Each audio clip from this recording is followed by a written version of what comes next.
What company has you shocked that they have not yet gone out of business? On a Wednesday at around 2 p.m., I received a tap at my door from an elderly woman who wanted to show me a Kirby hoover. Additionally, it appears that door-to-door salespeople will still exist in 2023. That furniture store that has had the going out of business sale going on for the last 4 years. Guitar Center, I worked for them for 13 years, they were on the brink of death the whole time.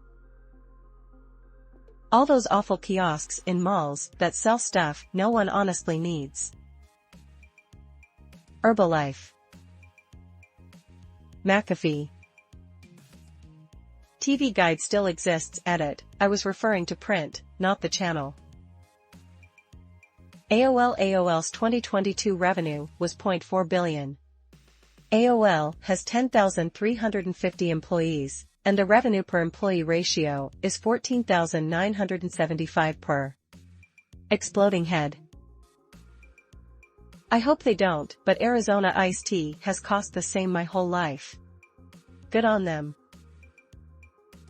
All the mattress stores that are somehow across the street from each other and never have any customers, but open new locations down the street all the time. Yahoo! They've been through a lot and are still staying alive. Wells Fargo, why anyone would still trust them with their money baffles me.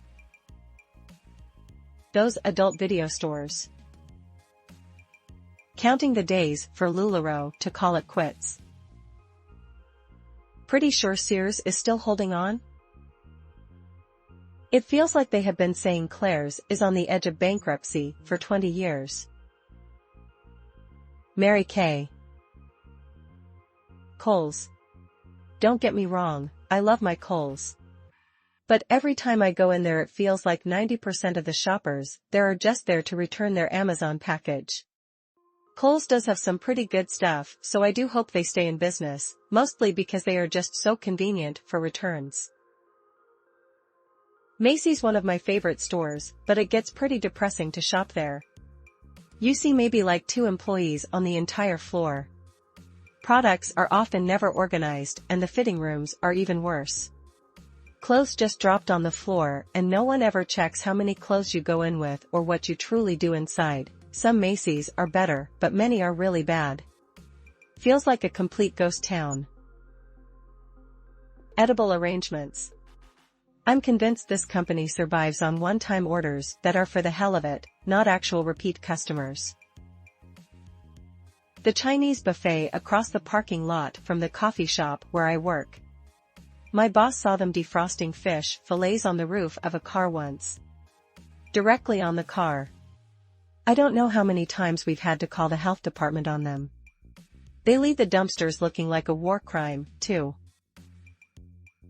MapQuest. Burlington. Place is basically Goodwill with clothes people haven't worn yet. KFC. They lowered their quality so much I can't eat there. ETA, I've never had this many responses. Whoa. I actually have a Colonel Sanders tattoo. So, you can say I'm a fan. I'm really a fan of the man himself. He failed over and over and died a household name. Look him up. It's a cool story. I'm fascinated that this seems like a US-only thing. I'm going to have to do some traveling. Anyone want me to donate to my travel fund? J/K, I'll start saving. To the people in charge of KFC, give the people what they want and make KFC great again.